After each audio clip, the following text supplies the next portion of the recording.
God had directly revealed to John that Jesus was the Messiah, and John bore witness to this revelation. Moreover, he said, "I am the voice of one crying in the wilderness. Make straight the way of the Lord," and declared that he was the one who had been sent before the Christ. Therefore, John should have realized through his own wisdom that he was the returning Elijah. Even if John did not realize this fact, since God had revealed to him that Jesus was the Messiah, he should have accepted the testimony of Jesus and, in obedience, proclaimed himself to be Elijah. However, John was ignorant of God's will. He negated Jesus' testimony concerning him. Moreover, he separated from Jesus and went his own way. We can imagine how sorrowful Jesus must have been as these events unfolded. How sorrowful must God have felt as he looked upon his son in such a difficult situation.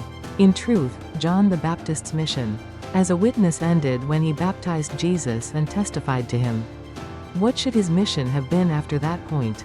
At the time of John's birth, his father Zechariah, filled with the Holy Spirit, had prophesied concerning the mission of his son to serve the Messiah, saying, "Grant us that we might serve him without fear, in holiness and righteousness before him, all the days of our life."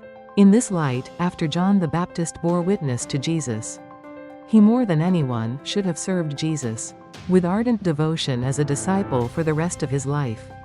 However, John left Jesus and went about baptizing independently. It is no wonder that the Jewish people were confused, to the point of even supposing that John was the Messiah. Their leaders were confused, too.